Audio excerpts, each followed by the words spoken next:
Court सबसे पहले जब कोई मेंटेनेंस की पिटीशन वुमेन कोई फाइल करती है तो उसमें कोर्ट इनकम एफिडेविट मंगवाता है, दोनों ही पार्टीज का, बॉयज का भी और गर्ल्स का भी, मतलब हस्बैंड का भी एंड वाइफ का भी। जब दोनों पार्टीज का इनकम एफिडेविट आता है तो वो इनकम एफिडेविट इतना डिटेल्ड इनकम एफिडेविट रहता है कि उसमें बॉयज के पास कितने एसेट्स हैं, क्या उसकी लाइबिलिटीज हैं, क्या उसके पास लोन है, क्या कितने उसके डिपेंडेंट हैं और कितना उसका पर्सनल एक्सपेंसेस हैं उसके, ये सब एक एक चीज़ उसमें मेंशन होती है। सेम ही चीज़ वुमेन के साथ होती है कि उसके कितने एसेट्स हैं, उसकी क्या लाइबिलिटी, उसकी कितनी प्रॉपर्टी है उसके नाम पे, और मतलब उसको कहाँ कहाँ से उसको इनकम आती है, सेम चीज़ उसके साथ होती है। प्लस इसमें 3 इयर्स की ITR फाइल होती है, बॉयज़ की भी और गर्ल्स की भी, और साथ में 3 इयर्स की बैंक अकाउंट स्टेटमेंट। जब हम बैंक अकाउंट स्टेटमेंट देखते हैं तो उसमें हमें अगर वुमेन जो है वो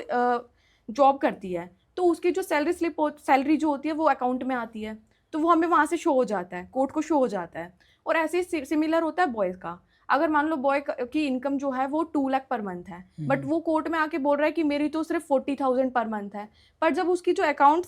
स्टेटमेंट आती है तो उसके अंदर उसकी जो अकाउंट 2 लाख पर मंथ आ रही है तो वो वहाँ पे शो हो जाती है। सिमिलर चीज़ वुमेन्स के साथ होती है, वो भी ऐसा ही झूठ बोलते हैं, क्योंकि जब भी कोर्ट में आते हैं तो पहले उनको ये लगता है कि हम तो जॉबलेस हैं, हम काम नहीं करते। अभी हम ये भी देख रहे हैं केसेस में कि पहले तो वुमेन्स जॉब करती हैं, बट जैसे ही वो मेंटेनेंस केस फाइल करती हैं उनको वो जॉब छोड़ देती हैं। तो जो 3 इयर्स का उनका प्रीवियस रिकॉर्ड निकल के आता है तो उसके अंदर वो हमें दिखने को मिलता है कि वो जॉब कर रही थी पहले। इट मीन्स कि शी इज कैपेबल। तो कोर्ट वहां पे ये सब फैक्टर्स को कंसीडर करता है कि कितने बॉय के डिपेंडेंट है, कितने हस्बैंड को कितनी इनकम कहाँ कहाँ डिस्ट्रीब्यूट करनी है अपनी, और उसके बाद जो अमाउंट बचता है उतना वो उसको वाइफ को देगा। और उसमें भी ये देखा जाता है कि वाइफ की अगर सपोज करो 2 लाख पर मंथ इनकम है और हस्बैंड की 1 लाख पर मंथ इनकम है, तो वहां उस केस में कोर्ट ऐसा नहीं देखेगा कि वाइफ को जो है वो मेंटेनेंस पे करी जाए, वहां पे कोर्ट मेंटेनेंस पे नहीं करेगा। तो कोर्ट भी सब चीजों को, सारे फैक्टर्स को कंसीडर करता है, आफ्टर दैट वो मेंटेनेंस ग्रांट करता है।